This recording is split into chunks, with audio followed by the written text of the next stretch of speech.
Hey everyone, it's Mike from Orderflows, and in this presentation I'm going to show you how to improve your trading using the 10 features of Orderflows Trader. One of the questions I get asked a lot is what makes the Orderflows Trader different than, say, the volumetric bars on NinjaTrader, or any of the other order flow software that's out there. And actually, what we've done with the Orderflows Trader, the reason why it was created is because I want to take my form of order flow analysis and put it into the software, so that the software will help you with your analysis rather than just presenting you with the basic volume footprint chart. Now, before I begin, a brief disclaimer: don't trade with money you can't afford to lose. And unfortunately, a lot of people still fall into that trap. They think that, oh, you know what, I got a big bill due at the end of the month. I'm going to start trading. I'm going to learn how to trade in a day or so.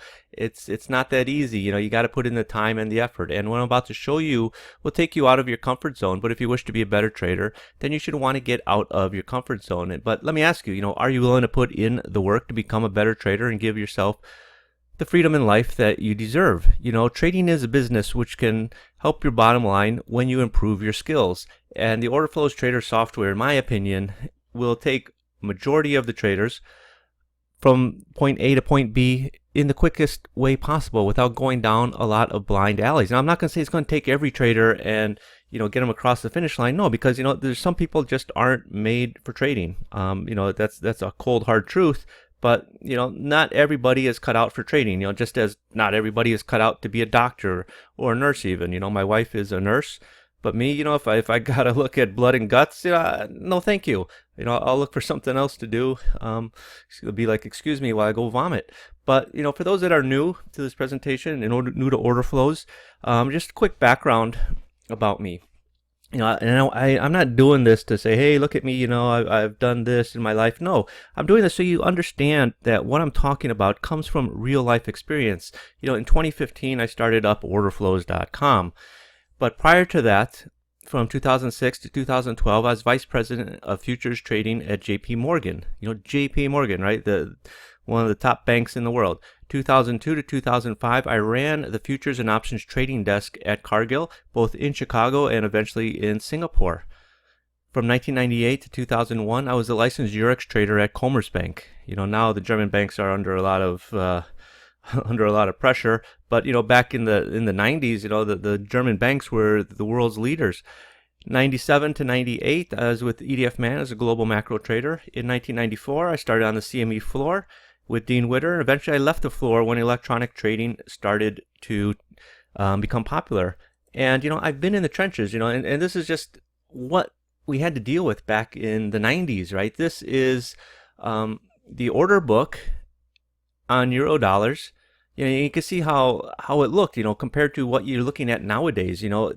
Things have changed. This was the ticker. This is what a ticker looked like on Globex. This was a ticker. This was E-minis. This was 20 years ago. This is the ESU 1998 contract.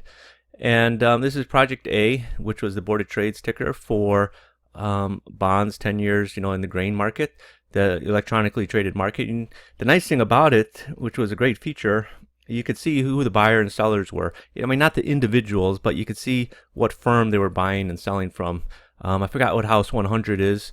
It's IC3 is the member number, and IU at 560. 560, I believe, was Merrill Lynch. It's you're talking 20 years ago. I don't remember the house numbers, but certain ones. I know 980 was Dean Witter, and 560, I believe, was Merrill Lynch.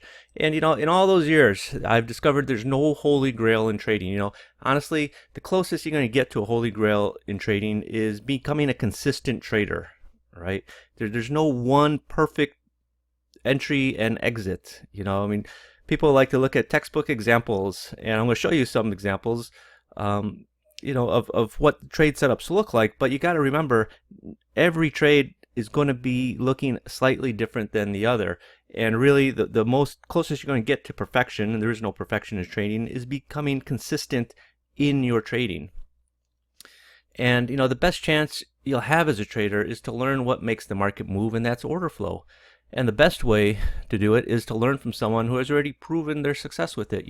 Again, I've spent 20 years at the top firms in the industry, in the trading business, so it's not like, well, I just started trading 6 years ago, and 2 years ago I discovered order flow, and now I'm going to teach it. No, this is what I did. This is what paid my bills, paid for my house, paid for my car, everything. That was my job. Now, when I created the Orderflows Trader, there were very few order flow volume footprint software out there at the time. This is 5 years ago, more or less.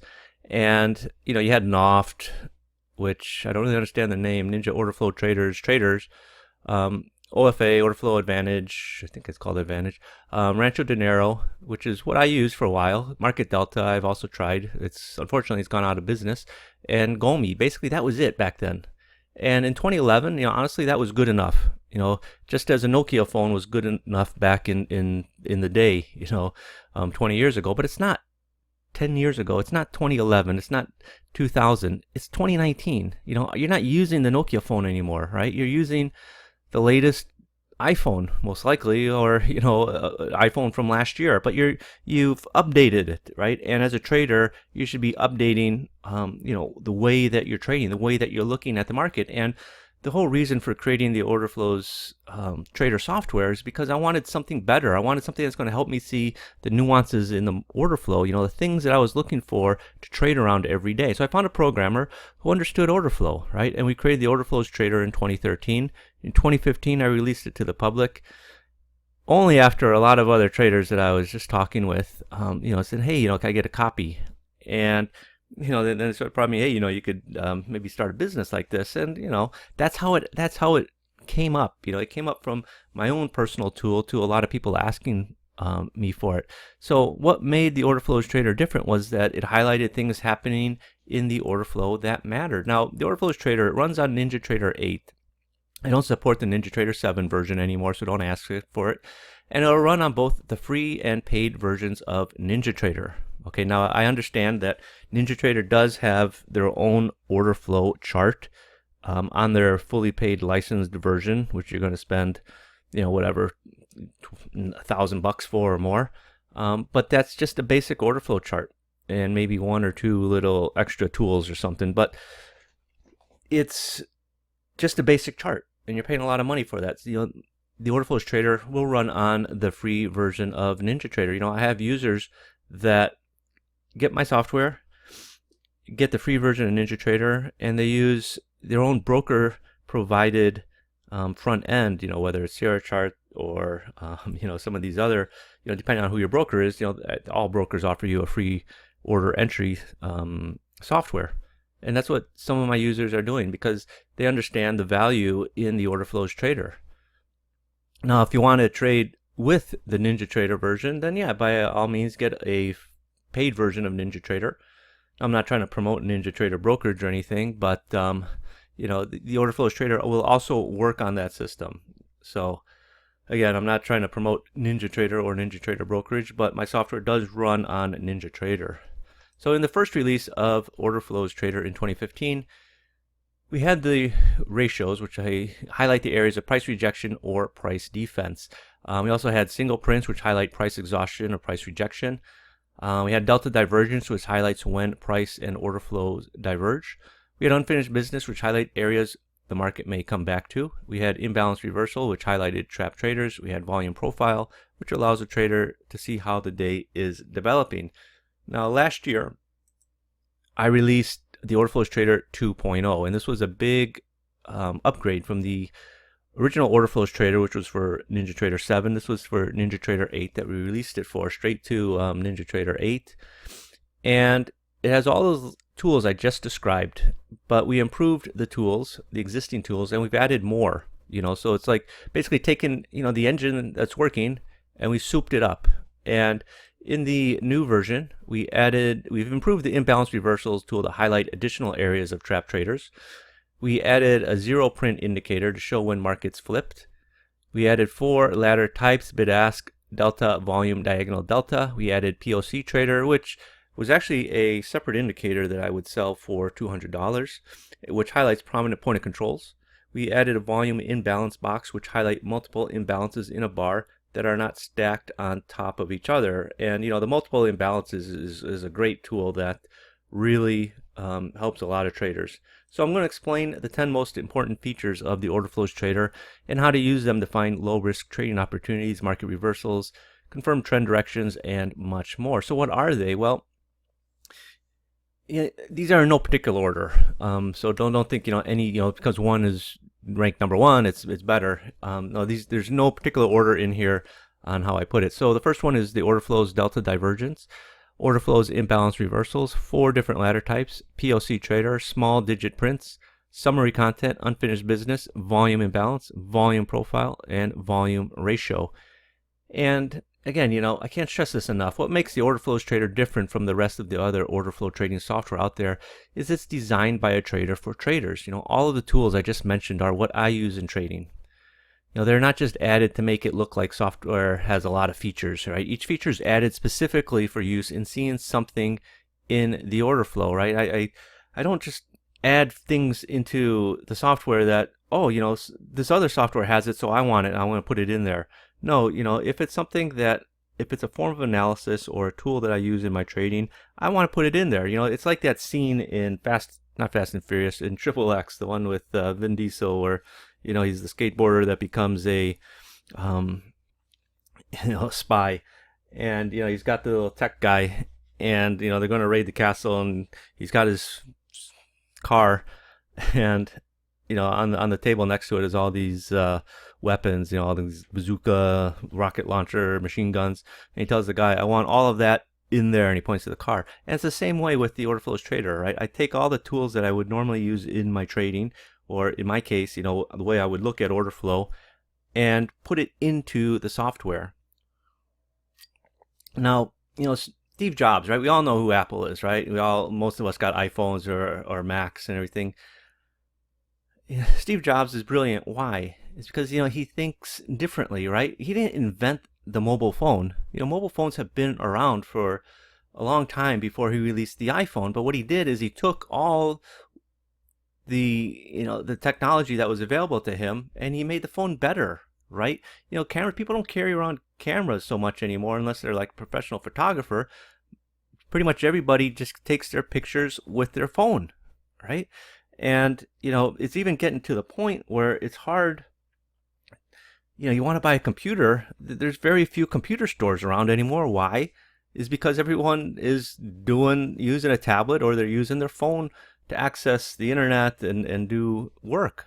People have computers, especially for trading, but I'm saying, that market's gotten much smaller because, the other markets have expanded, right? The phones and tablet business has expanded, and it's crushing out the competitors. And again, I'm not trying to invent the phone. I'm just taking what's out there and making it better.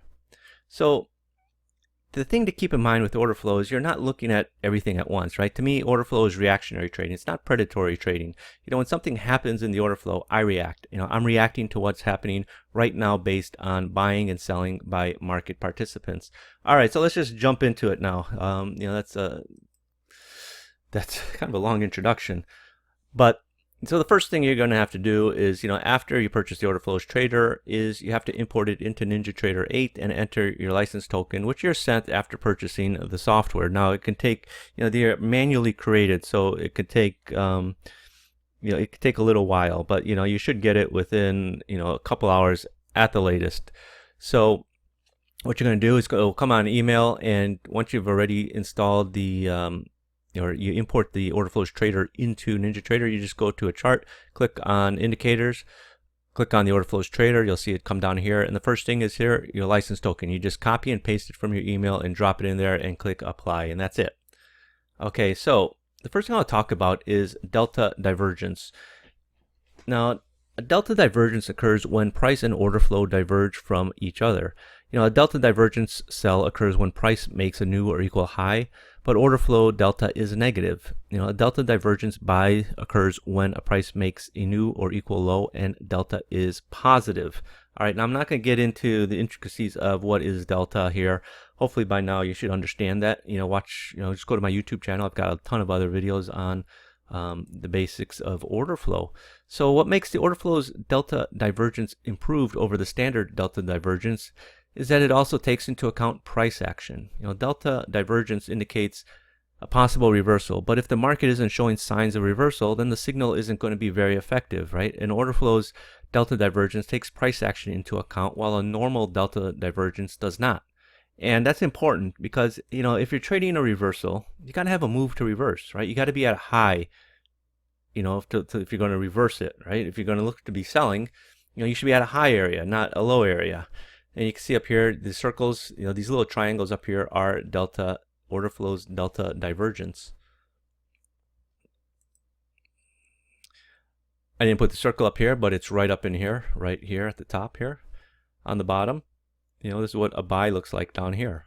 And, look at this, right? You had a sell up here at the high of the day, sold off, made new lows, made new lows, made new lows, and look what you got at the low, an order flows divergence. So, again, now I'm not saying, every time you have a order flows divergence, it looks like this, where it goes from the high to the low, and makes new lows until it finds a new delta divergence. In this case, it just happened to, but anytime you're up here at a high or at a low, you should be asking yourself, are there signs of a reversal? And having a order flows divergence is the start of a good sign. You should start taking other things in context. What's happening with price action, what's happening with delta overall, rather than just analyzing one single bar. You should take in market structure to account. That's what's going to give you these powerful trades where you sell off from high of the day to new lows, down to an area where you've got a bullish divergence this time, and the market runs up. Now, when an order flows delta divergence occurs with an order flows ratio, which is something I'm going to talk about later in this presentation, the result is a powerful trade setup. I'll just show you really quick. So down here, right, you've got your divergence. That's this green triangle, and you see this number. It's a blue number, 0.5278. This is what I call a bullish ratio. It's at the bottom of the bar, it's underneath the bar, and it's blue color, right? You'll see some numbers are black, some numbers are blue under the bars or above the bars. If it's blue, it's a ratio that I like. It's very bullish if it's below the bar. If it's above the red bar, then it's a bearish number. If it's a black number, like you see here, that's just your normal order flow going through. And again, this is something that I'll talk about later in this presentation. Here's another example. Here you have a divergence that failed. You made a new low by a tick. And then you got down here, you've got your divergence and you got your bullish ratio. And you see how the market made a nice rally. This is in the bonds. You rally from, 153, 05, 06, all the way up to 153.20. And, how fast, it's a 5-minute chart. It took all of about, an hour. So the next thing I'll talk about is imbalance reversals. And imbalance reversals actually has two indicators built in, and their purpose is to highlight bars where traders are trapped and bars where market sweeps are occurring. We put them both under imbalance reversals. So the first part I'll talk about is the trap traders, right? When a form of trap traders is an imbalance reversal, and an imbalance reversal occurs when traders are long and wrong or short in the hole. We've all heard that expression, oh, I'm long and wrong. And that's what this tool helps you find out. Are traders long and wrong? Now, you may want to keep the colors different. The default is red and green for both imbalance reversals and zero prints. So in this example, I changed it to dark orange and dark blue. Okay. Now, a zero print indicator indicates when a market sweep occurred at the edge of a bar. And this is important because a market sweep is a clear sign of extra aggressive buying or extra aggressive selling occurring. And it's especially important for market turning points when they are occurring at swing highs or swing lows. Not just highs or lows of the day, but at swing highs and swing lows. And what a sweep is, okay, when I talk about a market sweep, say the market is trading 6 bid at 7.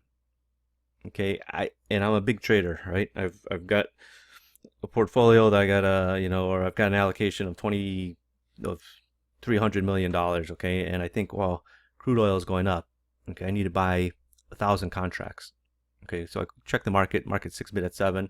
Well, I see I could buy 500 contracts all the way up to 09. So I just lift the offer. I just buy, I just enter it, buy 500 up to 09, and I just sweep the market up there like that. That's what a sweep is. And it's very bullish if it's to the upside, and it's very bearish if it's to the downside. So, excuse me, imbalance reversals, the trap traders, right? You can see here, I have changed the colors. It's for a sell, it's going to be dark orange. For a buy, it's going to be dark blue. Okay, so you can see here, right? It's orange, orange, orange. These are all indications of trap traders. And you can see here how the market is going down. Now people say, well, if market's going down, why you got trap traders trying to buy it? Well, as the market is selling off, you still have people thinking, hey, this is a great buying opportunity. We're coming down into the lows, and they're buying it, right? They think that the market's going to go back up. But what's happening is there's downward pressure. There's offers coming into the market, holding that market down. And then boom, the floor just drops out right over here. Okay. Here's trap traders again. This is crude oil. Right. And you can see here, right? The blue, the orange. You get these nice little pop up, this nice little pop down. Here's some more. This is NASDAQ's a 5-minute chart. Blue arrow, orange arrow, blue arrow. You got this nice move up, you got this nice move up, you got this nice move down. Now people will say, oh, you told me you got trap traders here. I bought and the market didn't go anywhere. Well, you really should have taken your signal earlier. And you got to take it in market context. Do you want to be buying going into the high? If you're at a high, you got to be looking for a potential reason to sell. Just as you're at a swing low, it doesn't necessarily have to be the exact swing low. You can be somewhere near your swing low. Look for a reason to buy. All right, down here, would I be looking at trap traders to get short down in here? No, realistically, the better trade is to look to be getting long as the market goes back up. Now, zero prints, right? A sweep, a market sweep, right? Like I was telling you here, it's usually indicative. The first sign, clearest sign, is a lot of zeros. Now you could see here, right? This is a stacked imbalance. Now, you don't always get a stacked imbalance, but this is just very clear. Someone just came in and sold about 250 contracts from basically, 47 all the way down to 40. His average price is going to be, somewhere around here, 44. But that's what a sweep looks like. Here it is on the upside. Okay.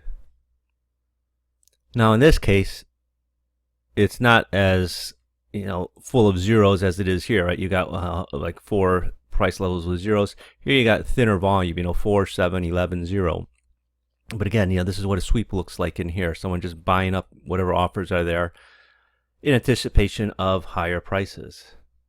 Okay, so that's zero prints, and that's trap traders, imbalance reversals, we call them on the software. Now, the next thing I'll talk about is the ladder content. Now, most people are familiar with looking at a bid-ask order flow chart, and that's what I recommend most people to look at. But we have other charts that you can look at. You can also look at delta. You can look at total volume at a price level, and you can also look at diagonal delta. Now, the two that I use the most, well, the most I use is bid ask, and the second one is delta. Okay, I don't use so much volume, and I don't use diagonal delta, but it's there, if it fits into your trading plan.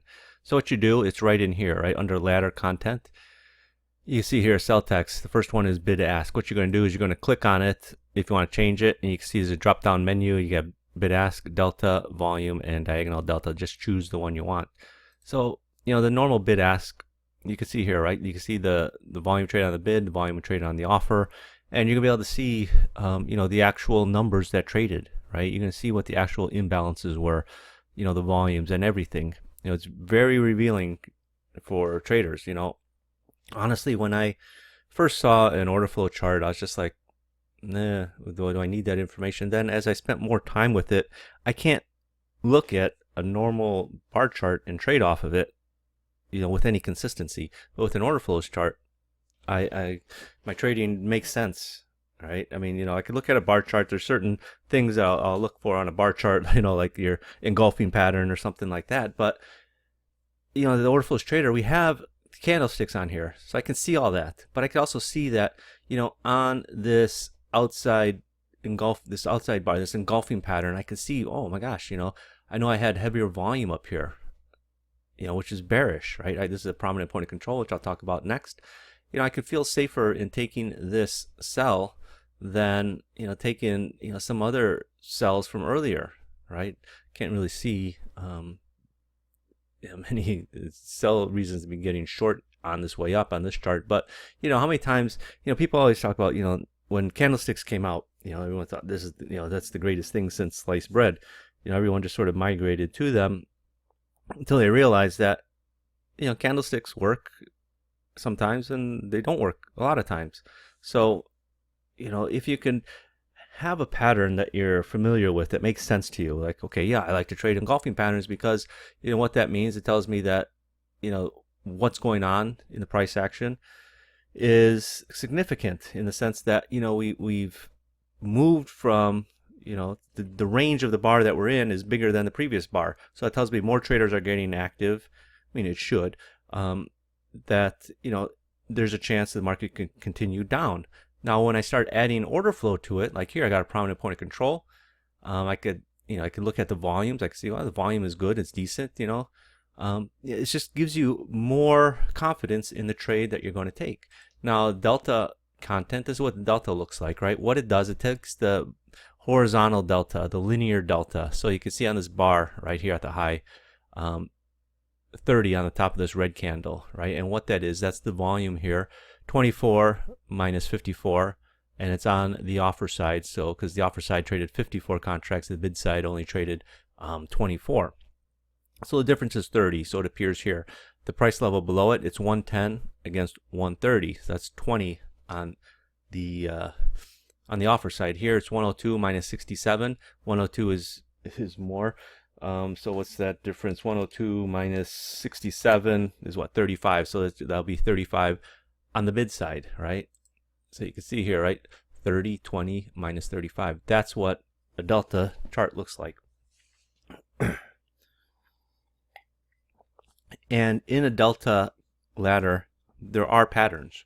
Okay, there are patterns that you can see inside here.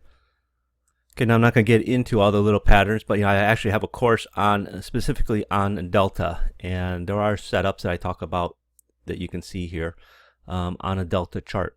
Now, the volume, it just takes the volume, the linear volume at each price level, and adds it together. So you can see up here, this is 78, 240, 169. 24 plus 54 is 78. 240 is the 110 plus 130. And 169 is the 102 plus 67, right? You can see it just right there. It all puts it on one side. It doesn't put it on in the middle or, on the left-hand side. It's all on the left-hand side, not the right-hand side or the middle. You can't change that.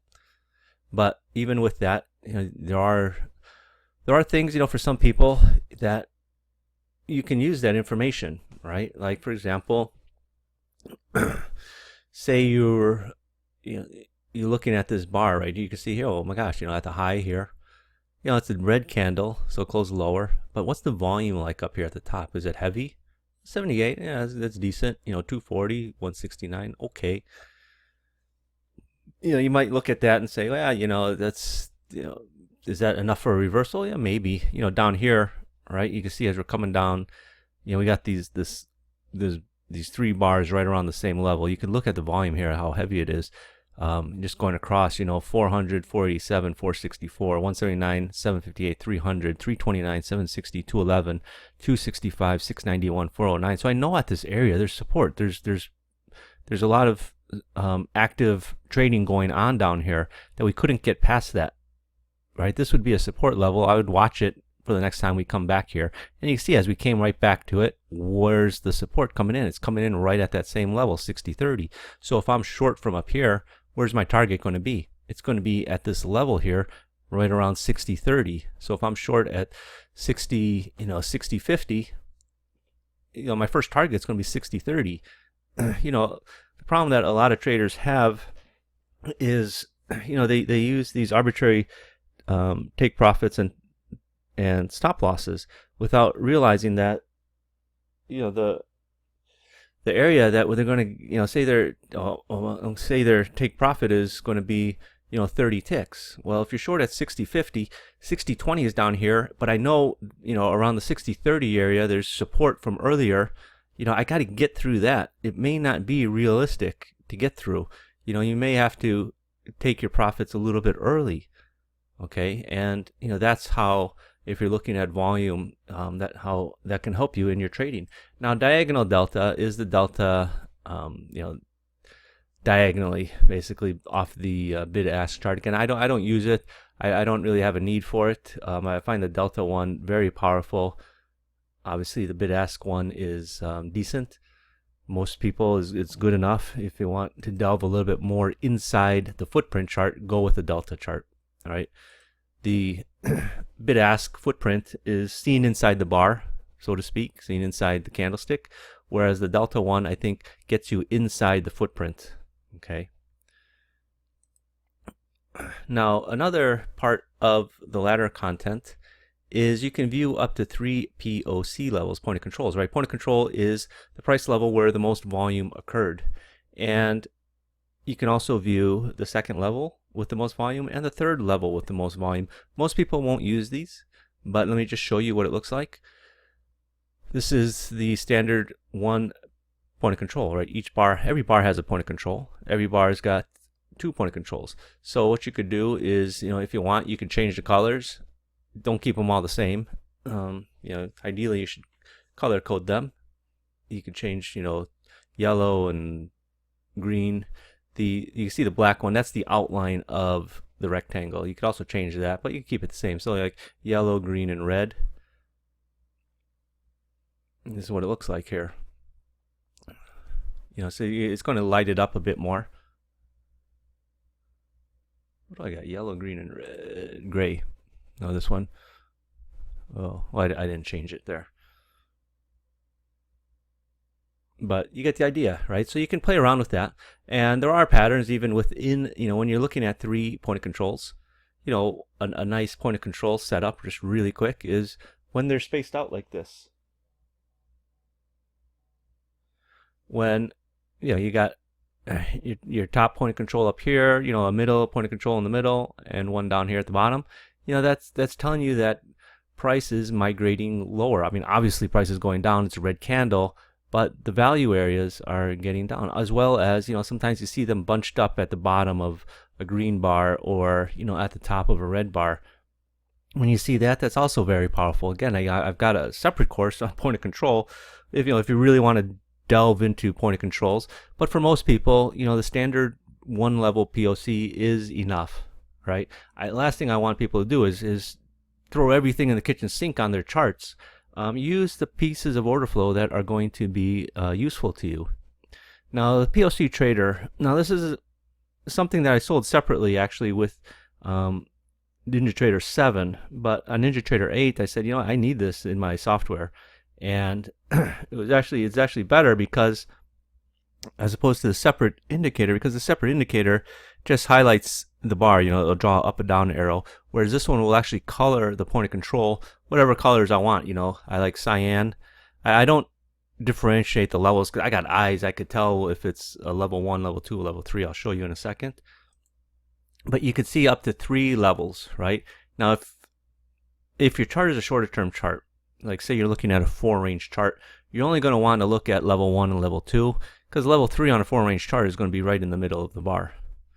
Okay, so if you're looking at, say, an 8-range chart or a minute chart on, like say NASDAQ or mini Dow, yeah, you're going to want to look at 3 levels. If you're looking at a minute chart on S&Ps, E-minis rather, it depends on the time of day. During the cash session, you do get a little bit longer bars, especially recently with all the volatility in the market. But normally, if you're getting bars that are routinely 5 price levels or less, stick to the 2 levels. But if it's more volatile market, you could expand it to 3 levels. So what you do is, again, you could change the distance is 1, 2, and 3. That's the distance from the top or the bottom. That's what the maximum POC distance is. And you could have the colors. I like to keep all the colors the same because it's just easier. I don't want to sit here and try and decide, oh, if I change this to a green color and this to a blue and that to, a black color, it's too confusing for me. I'm getting older. I like to keep things simple. And you can see here, right? This is a bearish prominent point of control, right? Do you see all the other point of controls are just your normal gray color, right? Every bar has a point of control, but not every point of control is going to matter. And that's what the POC Trader does, is it highlights the ones that are important, the ones that are going to act as support or resistance. You can see here on this move up, nothing here. It's all gray point of controls, right? You get down in here, you got some blue point of control or blue point of control. These are support areas. You can see how the market bounced off of each of these point of controls. Here you got a bearish point of control. The market came right back up though, unfortunately. What time was this? This is E-minis. This is at 3:30 in the afternoon when they're closing. So, but anyway, you can see how, the point I'm trying to make is how they act as support or resistance most of the time. And again, this is the point I was trying to make. If you're trading bars that are short, you got to be careful. Like here's 4 price levels, here's 4 price levels, here's 4 price levels, here's 4 price levels. What I mean by 4 price levels is this bar only traded 4 different price levels. So you only got 1 in 4 places for the prominent point of control to come in. It's probably not going to be as effective as if you're using a bar that's got a bigger range. But again, that's something you're going to have to deal with yourself. You got to make that decision. Me personally, I don't look at bars that are less than 4 price levels, because it's hard to get any meaningful analysis out of bars that are very short, where you're basically trading the bid offer plus 1 tick or minus 1 tick. It's basically a sideways market is what small price bars give you. So like here's mini Dow, right? It's a 1 minute chart. So you got, look at this prominent point of control right up here, right? Big move up, you got to move to reverse. You got a bearish prominent point of control right here, and over the next 2 bars, you move 25 ticks basically. This one bar is, this big down bar is 25 ticks. Even went lower, but that's your bearish sign here. And you can see how this market sold off. It rallied back up. Where did it rally to? It rallied right up to this prominent point of control, and then came off again. I'm not saying, you for some people, I know that there's at least one guy, what he does is he has, when he sees a prominent point of control like this, he throws an offer up here, and he just has to stop a couple ticks away. He gets stopped out a lot, but he's willing to lose 2 or 3 ticks on a quick trade to get 20 ticks, 30 ticks out of the trade over the next couple of bars.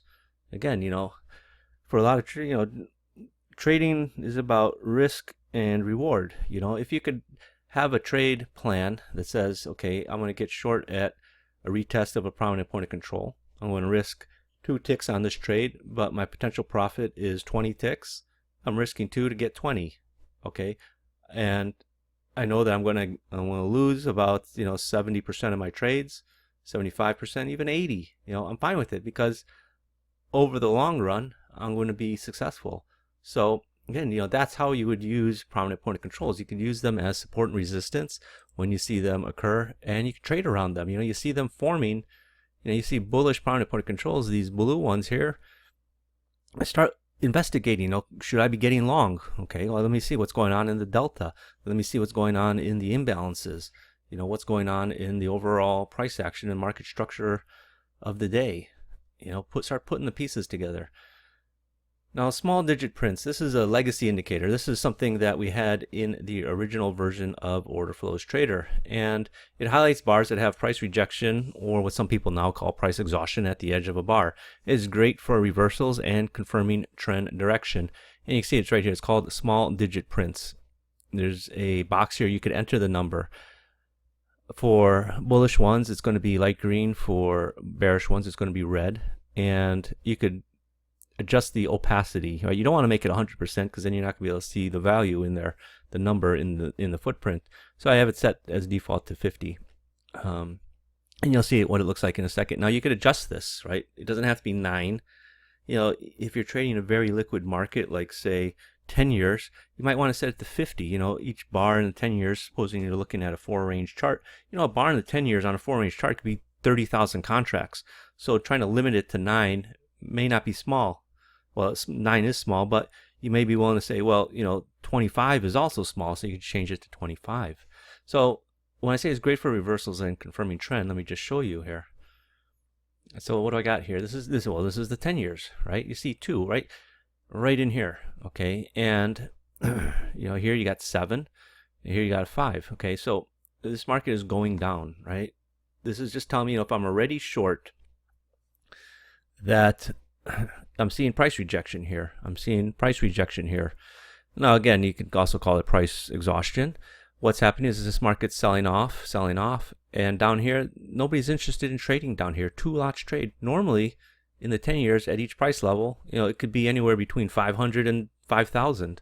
You see the volume, 8,000, 4,000, 3,000, 2,000, 759. 2 lots only.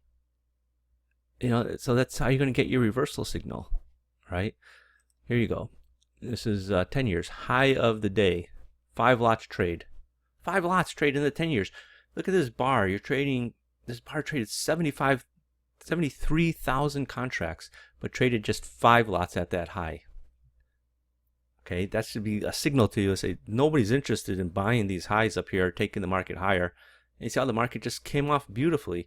If you're trading with a dome, I used to trade with a dome. I don't anymore. And the reason is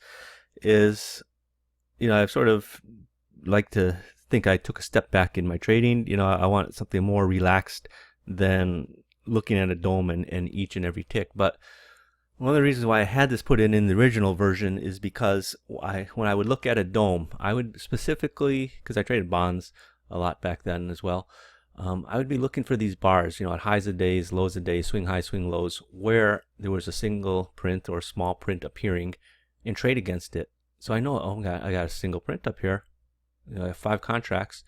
Like down here, you got 73. You might think 73 is small. You could adjust it. You could bust this number out from 9 to 100, okay? But, it's set to 9. So if I see this print up here, 5, and we start ticking down, I know I could fade that. I could try to scalp. This is why I don't trade a dome, because, trading a dome, it's happy days if you get scalped 3 ticks. I want more than 3 ticks. That's why I don't really look at a dome anymore. Nothing against domes. I spent a lot of time in my career trading on a dome, but my trading has become a little bit more longer term. But this is why I put it in there, is because I would look for these areas where I was seeing this price exhaustion, this lack of buying interest up here, right? I mean, Tom DeMark told me many years ago, highs are made when people are done buying. When the last buyer has bought, the high is put in, right? And you can see here 5. The last buyers have bought, the high is put in. And now let's look out below. Here's buns. Okay, so this is what I'm talking about on confirming market direction, right? Now, it's going to appear at the bottom of a green bar on the bid side or the top of a red bar on the offer side. So look at this, right? I got a low here, okay? And I say, even though I got a ratio and divergence, which is 2 bullish things, if I'm getting long and I see the move trailed by single prints, I'm fairly confident in this move that traders aren't interested in selling the market back down into the lows. So if I'm long and I start seeing single prints appearing, that's what I like to see on a move, right? That helps me stay in the trade longer, right? Even though I got a bearish ratio right here, the fact that it's followed, this bullish signal here is followed by, 2 single small prints is telling me, what? You can probably hold it a little bit longer. Obviously, I got the imbalances in here as well. But you can start putting these pieces together in your analysis. Here, you got your 7 here, right? You got your 9 here, your bearish number, right? As the market keeps going down, you pop, you hit your high, you sell off, start rallying back up. I know I got this 9 here. Okay, well, that's my first line of resistance. We came back up by 2 points, then start coming back down. I got another 8 here, and the market starts working its way down, just as this market's working its way up. Look, I got 7 here, I got 4 here. Even though we hit this high, come off, made a new high, come off within a tick there, and keep going up. All right, what do we got here? So, high of a day here, start coming off, going sideways. Right before this big sell-off, what do I see? I start seeing single print here, single print here, single print here. 5, 4, 3. I'm not saying it's because it's lesser each time, it's more important, but really what I'm looking at is small print, small print, small print. Knowing that we hit this high, came off, made a move back up. There's a lack of buying interest here. Come off again, make another move, lack of buying interest. Come off, lack of buying interest. Boom, market just falls over. Down, down, down, down, down. Down here you got a single digit here. Even on this move down, you got a couple more single digits. Maybe you're short and then it gets this little bit of a bounce here and you think, I think I should cover it. People go, I don't know what to do. Do I cover it or not? And then you start seeing single digit, small prints. Yeah, you could hold it. All right, you get a little squeeze a little bit more out of the trade. Now the summary content. Now, this is nothing unique to our software, but I just want to talk about it a bit because any order flow software is going to have it, but not a lot of people know how to use it. It's delta, max delta, min delta, volume. That's what I look at. But you can also look at the ask volume, the bid volume, the cumulative delta divided by volume, and total volume. So this is what I look at, right? This is what it looks like down here. Delta, it's on the bottom. Max delta, min delta, volume. That's what I focus on. Just make it a little easier. Delta, max delta, min delta, volume. To me personally, in my trading, that's what I look at. Now you may want more information. You can see down here, you got ask volume, bid volume. The difference is going to be your delta. Now you got max delta, you've got min delta, cumulative delta. Some people like to look at cumulative delta. I don't, and there's a reason for it. The reason being, I just find it lags a bit. There's people going to say, well, I can't, I'm not going to take a trade, I'm not going to take a short if the cumulative delta is positive.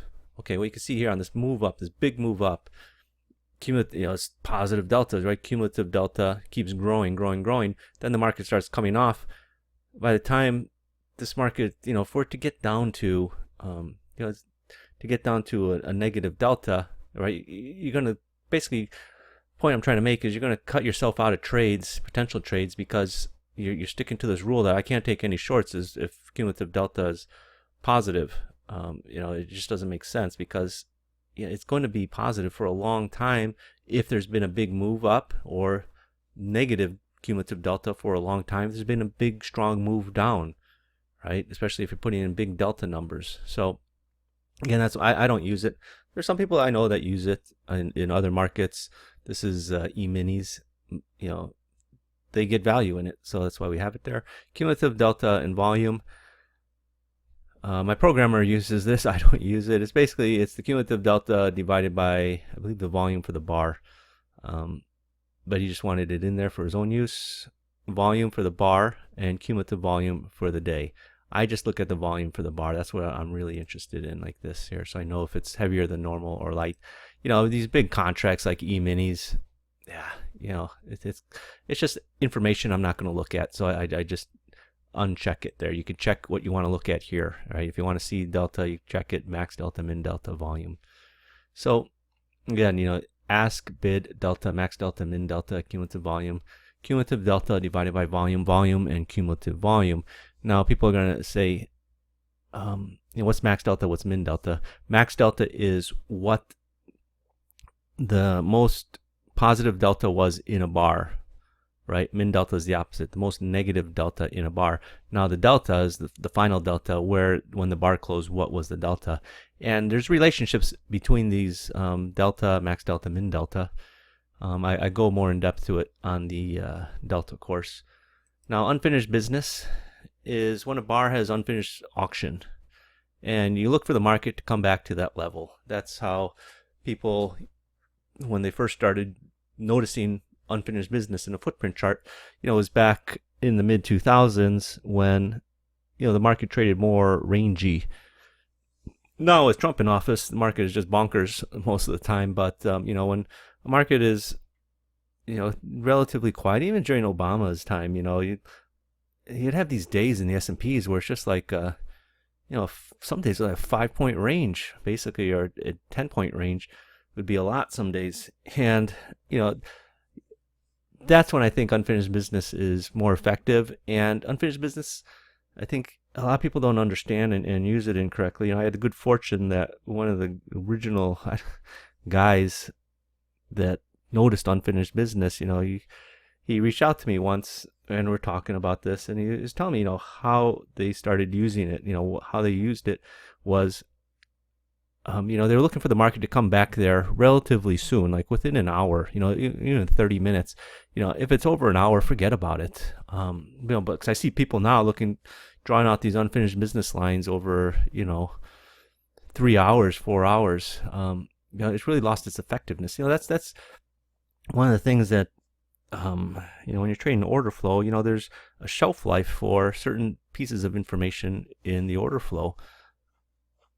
But, even though, as I say that, the glass ceiling is being shattered because we are working on tools that, order flow, how to use order flow on 30-minute charts. That's, tools, more advanced tools. But, keep tune in to the channel, the YouTube channel, for more on that later. But the unfinished business on the Orderflows Trader, it's going to be at the bottom of a red bar, at the top of a green bar. And you can see, you could go into the setting, you click here if you want to detect unfinished business. You click this button. You can draw the broken levels if you want, what colors you want the lines. But just really quick, this is what it's going to look like here. This is this setting here, detect unfinished business. And you can see here, right, is drawing that line out there. Right, it's at the top of a green bar. So you see here 211, 212, right? So at this point, this market was 300 and a 3009.5 bid, offered at 3,009 3/4, but it didn't trade 3/4. So you got this unfinished business because it was bid offered up there. And you see how the market came back, tried to come back to those levels a few times, here, before eventually rejecting those levels and moving down. Now, you can draw the broken levels. Now, I don't recommend this because you're going to end up with a boatload of lines for broken levels as well as the normal levels. Like you can see here, right? It came back up here. Here you had unfinished business on this red bar. It came back, and it just keeps the line there. That's too messy for my taste. I don't use unfinished business. I just find there's so much other wealth of information out there. But we have it in there because I do have some users that like to look at unfinished business. Me personally, I honestly, I can say I don't look at unfinished business. I don't like to have so many lines necessarily drawn on my chart. Now, the next thing I'll talk about is volume imbalances. And volume imbalance is, so you can see where market imbalances appear on markets based on percentage determined, right? And this is, basically, you can see inside the bar, right? There's red numbers and then there's blue numbers for buying imbalances, red numbers for selling imbalances inside the bar. I'm not talking about the numbers above or below. I'm talking about the numbers inside the bar. And again, you can change the colors. I like blue for aggressive buying. I like red for aggressive selling. Now, imbalance cluster is the zone that's drawn out. So if you have a stacked imbalance like here, right, it's green, right? It's a stacked buying imbalance. Red for a stacked selling imbalance. Again, you can change that to whatever color you like. I just always I used to use green numbers instead of blue, but I changed to blue because it just stands out more. And but I never changed what the stacked imbalance color is. I still keep it at light green. 5 is the number of bars out. You can decide how many bars out you want it. 1, 2, 3, 4, 5.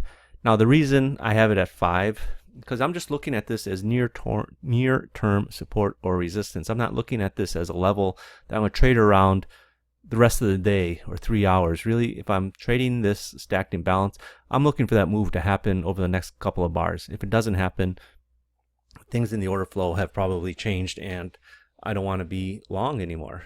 Okay, now where is it here? Imbalance opacity is how dark you want the colors to be. Do you want it darker or not? 50% I find is fine, because I still want to read the numbers in there. Put it at 100, it'll just color everything and you can't read the numbers inside. Cluster size is 5, so if you want to look at stacked imbalance, or 3 rather, imbalance cluster size set to 3. So you're looking at stacked imbalances of 3 or more. If you want to look at stacked imbalances of 2 or more, you can set it to 2, right? This is set to 3. So if I had set at 2, I'd have a stacked imbalance, selling imbalance right here, another one right here. I'd have a stacked buying imbalance right here. Again, it's up to you how you want to use it. 3 I find is, I hate to say industry standard, but it's, basically the industry standard. And talking about industry standard is the imbalance trigger, 400. That's 4 to 1. Okay. Now, most people use 4 to 1. You don't have to use 4 to 1. You could use 5 to 1, which would be 500. You could use 10 to 1, which is 1,000. But there are people that use other numbers besides 400. I use 400 as my default. Most of my charts have it. I do look at charts with it set to 1,000, which is 10 to 1. Now, what I'm going to talk about also is imbalance bar outline and imbalances in the bar threshold, which is this part here. And this is what I call multiple imbalances, right? So you can see here, right? These are stacked imbalances, right? They're neatly stacked on top of each other. You got 168 against 5, 180 against 5, 132 against 12, right? That's all neatly stacked in there. Now, here, you don't have a stacked imbalance. You got 245 against 4, 604 against 124, 221 against 1. Okay, this is a multiple imbalance, right? Down here, you got a multiple imbalance on a green bar, right? This one's bullish, this one's bearish, right? I don't differentiate the color of the outline. You have to look at the bar itself. So I know I got multiple imbalances here. 27 against 150, 26 against 129, 81 against 415. It's multiple buying imbalance. This is on the low of the day as well. I know I got a divergence right here. That's what this is. When I see, multiple imbalances coming in at the low of the day, that's a very bullish sign. And most of us are used to looking only for stacked imbalances. But when you got multiple imbalances in a bar, it's just as important as stacked imbalances, right? So you got to look for those things. Now, it's also going to appear on a bar that you have a stacked imbalance because you have 3 or more imbalances in the bar when there's a stacked imbalance. But really, you're going to be looking for areas, like I said, this is a great example right down here on the low. You're going to be looking for multiple imbalances coming in, buying imbalances off the low, like right here, right? This red line is your low of the day. Look at this bar here, right? You got 1, 2, 3, 4 imbalances. They're not stacked neatly on top of each other. There's regular order flow going through. But, if you're buying it in here, you can see how the market moved up. Here's another example. This is stacked imbalances, right? We're coming into the low. You see the aggressive selling. You make the new lows. Boom, you make your new lows. You got stacked buying imbalance right off the low. Boom, you're in the trade. Starts going sideways here. Should I get out or not? Well, you know what? I've got multiple imbalances coming in this bar. I think I'll hold it a little bit. And you're rewarded with a few extra points out of the trade. That's how you use these tools, right? It's not just, well, I'm only going to be looking for a signal at a high or the low. But once you're in a trade, right, you start putting this stuff together, right? Look at this bar here, right? You got this bar. If you're long from here, and next thing you know, you're trading 5 points higher. Do I stay in the trade? Do I get out? Well, I can do some analysis. I got multiple buying imbalances, which is bullish. I got the single print down here, the small print here, which is bullish. Yeah, maybe it's worth a while keeping in the position, and you can get an extra 2-3 points out of that trade. Here's more. Right, it's a 15-minute chart, crude oil, 15-minute chart. Okay, so you got your stacked selling imbalance here. Boom, market came right up to that level. Sellers came back in. You got a single print in here, so you know that traders are rejecting these higher prices, and the market comes off. I don't want to say higher prices, but traders are rejecting this move back up here with this small digit print in here. I can see the box. That's how I know it's a small digit print. And you see how this market sold off nicely down into new lows. Another $100 in this move down here. Now, a feature that I just talked about is the multiple imbalances, and it's not available in other order flow software as far as I know. I'm sure a lot of people have copied many of my tools and put it in their own order flow softwares. And it's funny because they give it these fancy names like, oh, this is a imbalance algo detector, nonsense stuff like just the multiple imbalance. Keep things simple so you can understand what it is. I always laugh when I see these names for stuff people come up with. Order flow tracker sequencer, this and that. Just if it's a multiple imbalance, just say it's a multiple imbalance. You got more than 3 imbalances in the bar. They're not stacked on top of each other. But again, you got to look for them at areas where you're going to look to trade around, right? I'm at a low of the day and I see multiple imbalances coming in. That's a good sign. That's a bullish sign if it's multiple buying imbalances. That's what I want to be looking for, right? I'm not going to be necessarily looking for a reason to get short around the low of the day.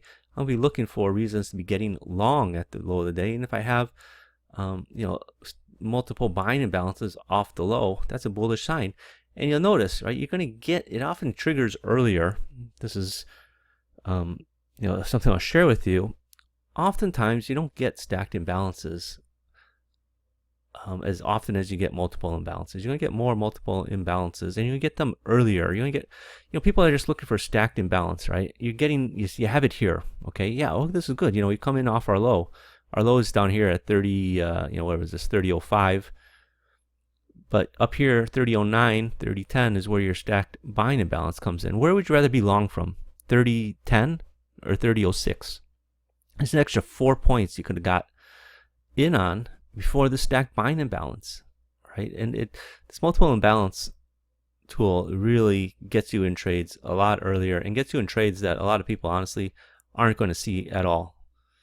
And you can see here at the high of the day, divergence, ratio, boom, multiple imbalances. Next bar, multiple imbalances. Do you think this market's going any higher? No, it's dominated by aggressive selling.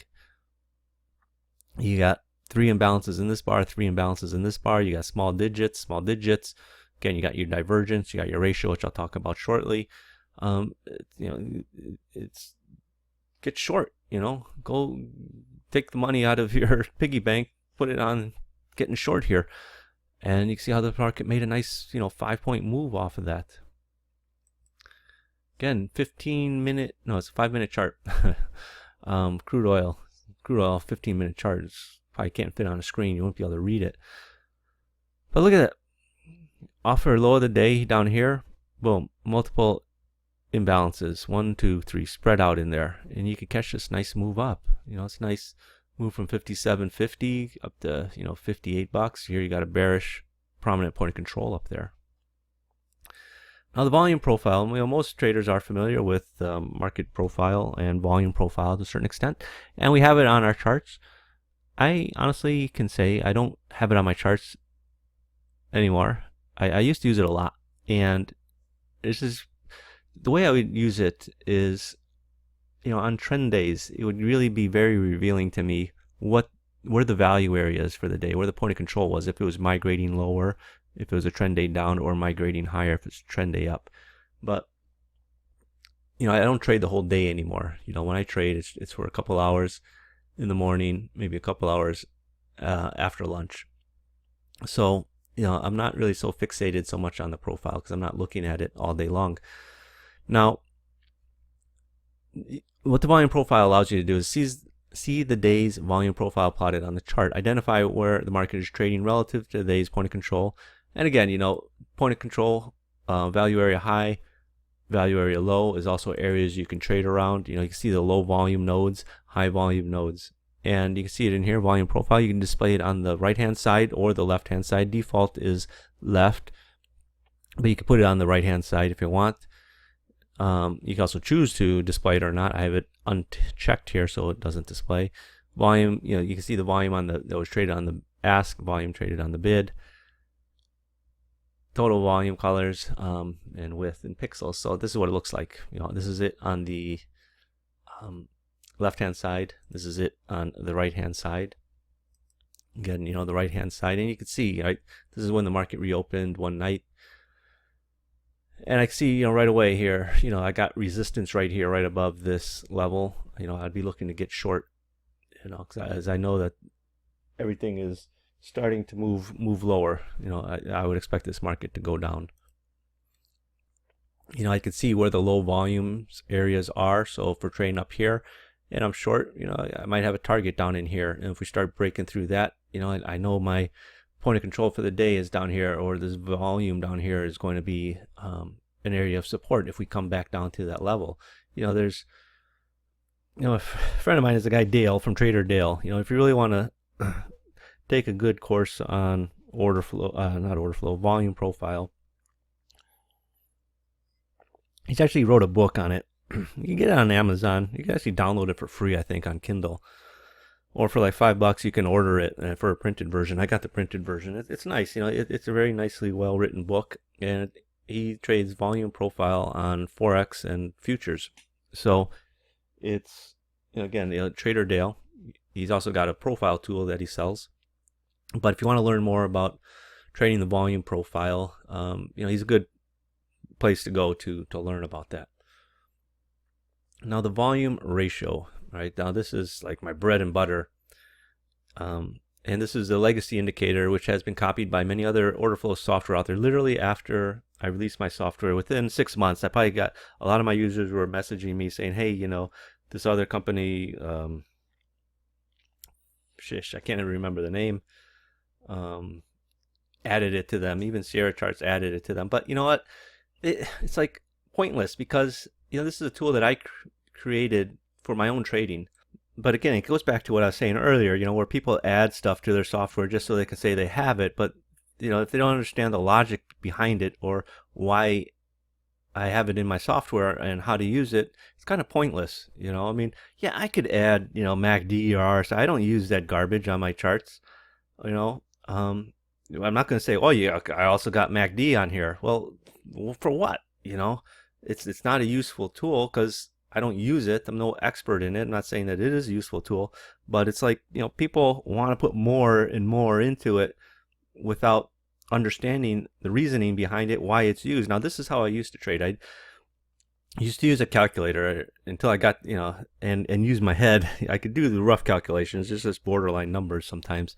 And really what I'm looking for is two things: a ratio bounds high and a ratio bounds low. Okay, now a ratio bounds high indicates price exhaustion. Ratio bounds low indicates price defense. And you can see the settings here, 28. So if there's a ratio above 28, that indicates price exhaustion. Ratio bounds low, it indicates price defense. So it's below 6.69, basically below 1. Okay, this one's basically above 25. All right. Now the numbers I use are 28 and 69 because I've refined them over the years. I used to use 25 and 1, but now I use 28 and 0.69 just to make it a little bit finer. And I've stuck to these numbers since, gosh, for 5 years already. I said, when I used to do it manually, I used 25 and I used 1. Now the ratio font is 17, so it's a little bit bigger than the normal volume footprint bid-ask numbers. And it's blue. So if it's above 28 or below 0.69, the number is going to be blue. And these numbers appear above and below the bar.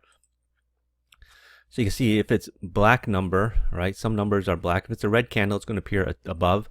If it's a green candle, it's going to appear below. Now, if it's above the threshold, like here's 50.85, that's above 28, that's a blue number. 44.9 is a blue number. 8.8 is between 28 and 0.69, so that's a black number. Same with 6.617. It's also a black number. Now the black numbers are just your normal, is the normal order flow, okay? And the blue numbers indicate that there's price rejection or price exhaustion. It's the same thing, price rejection, price exhaustion. And or if it's a ratio bounds low, indicating price defense.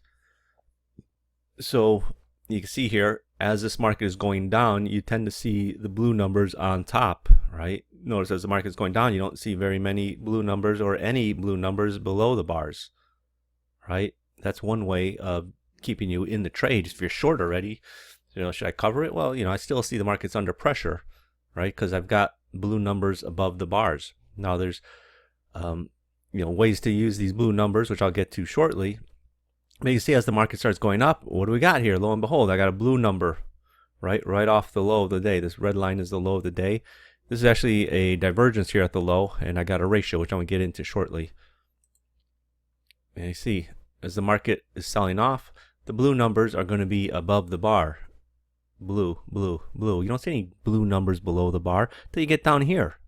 You got a blue number, and the market starts going back up. Now the thing is, it's a ratio, okay? Don't get caught up in how big or how small the ratio is. As long as it's a blue number, right? Don't think that, well, it's 112, so that's stronger than 28.64. No, as long as it's a blue number, it's within the ratio, or it's qualified under the ratio terms that, I don't care if it's 112 or if it's 29, okay? As long as it's blue, that's all that matters to me. Because it's a ratio, right? It's not actual volume numbers inside the bar. So you see here, blue, blue, blue, blue on the way up.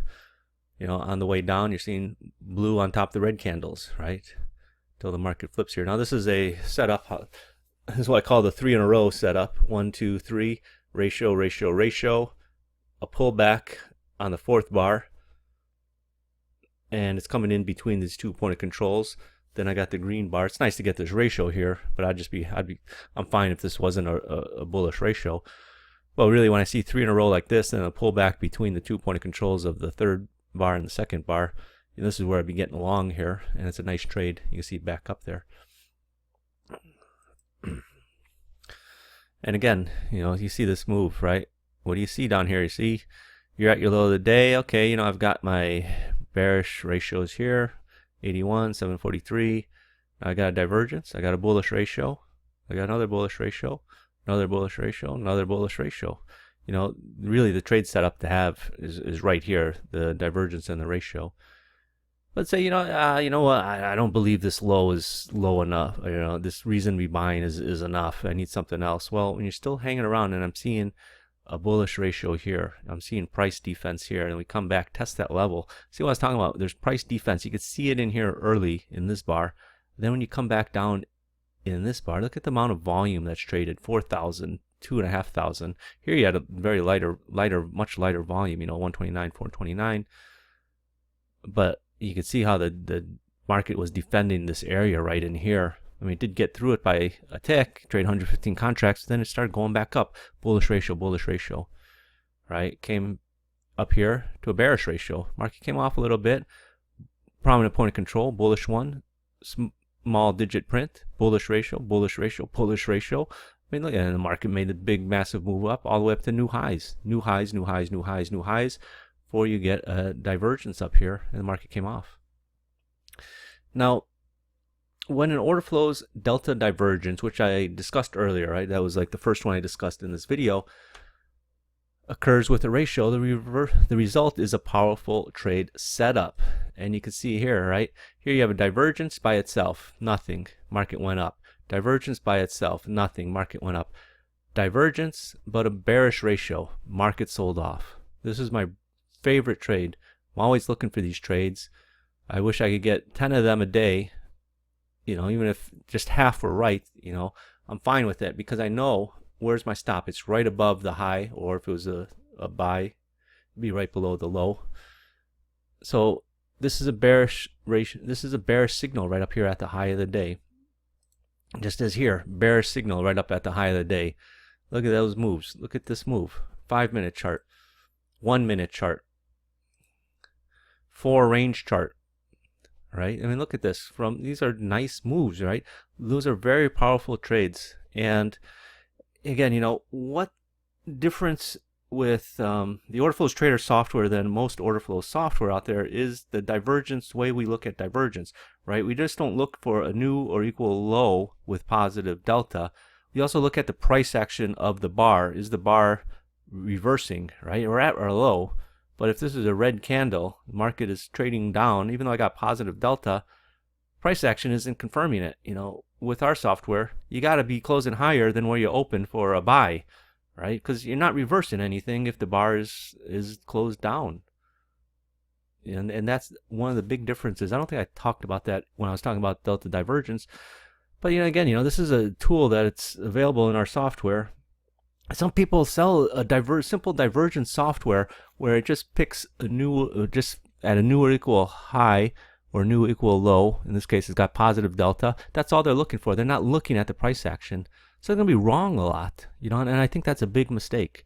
So, by now, you should understand why the Orderflows Trader is a different and much better tool than just a basic order flow footprint chart, right? It's the difference between a pocket knife and a Swiss Army knife. What would you rather have if you're out in the woods? Can you survive with a pocket knife? Yes, you can. But life would be a lot better if you got a lot of the tools, I don't know what you're going to do with a corkscrew out in the wilderness unless you bring a bottle of champagne, but, you never know. You never know. Markets are dynamic, right? A trader has to be able to adapt to different market conditions, right? You need tools that will help you see what's really happening in the market through the order flow. The Orderflows Trader has the tools built into it that allow the trader to accurately interpret what's happening in the order flow. Again, there are two ways to become a successful trader. One, try and figure everything out for yourself. Okay, it can take you years and tens of thousands of dollars trying to do it all by yourself. And I don't just mean tens of thousands of dollars spent on books and courses. I mean money lost in the markets. Okay, and that's the worst part. Everyone always talks about, I blew up my account 3 times. For what? If you blew up my account once, that should be enough. Ideally, you should never blow up your account. Or 2, you can speed up your learning by getting the Orderflows Trader software and education package for a one-time fee. There are thousands of people out there claiming to be experts who want you to think they can solve all your problems with some easy fix. Oh, just buy the software. It's going to solve all your problems. No. The way you become a successful trader is you learn how to trade. You learn how to read the market, right? I didn't survive 20 years in this business by buying some indicator and running it on my Bloomberg. No. I became, I lasted 20 years in this industry because I learned how to read the market very early on in my career. I learned on the floor the importance of understanding order flow, understanding what orders mean when they hit the market and actually trade. People say, well, order flow is not, the volume footprint is not trading order flow. Bullshit. They think the DOM is, the only way to read order flow. Fuck that. Honestly, go search up spoofing on the internet, right? If you don't believe me, you'll see cases being tried today in court. CFTC is coming down on people for this stuff. And even, I think last year they convicted 15 people for spoofing the market. And this has been going on every year. They get, a dozen people at least. And, you can imagine how many people are not getting caught. So, if you're sitting there staring at a dome and you're thinking what you're seeing is legitimate, maybe 90% is, but there's still people out there thinking they're going to be able to pull the wool over someone's eyes and get away with this stuff. Ultimately, they're going to get caught. The best way to trade is be a trader. Learn how to trade. And unfortunately, rather for most traders, they want to start at the top, but you got to get the foundation. You got to start learning about order flow by watching the order flow. Unfortunately, there's no quick shortcut. The only shortcut that I could offer you is, courses and software that will put the order flow in an easy to read format, and I teach you in the courses how to read the order flow. Now, this is the time where everyone's going to say, oh, here comes the pitch. No, I've got nothing to sell you in this video. This is it. If you're interested in order flow, go to my website. I got a lot of videos. You could learn more there. But that's it. That's the end of this video. I just wanted to make this one to show you guys the power of the Orderflows Trader and how it can help you in your trading. So thanks everyone for your time. This presentation went on a bit longer than I anticipated. It's an hour and 15 minutes, basically. But I covered pretty much everything I want to cover, so you can understand how to read the order flow using tools that are available to you. And these tools are not available, unfortunately, in other software. So Thanks everyone, and have a great day. Bye bye.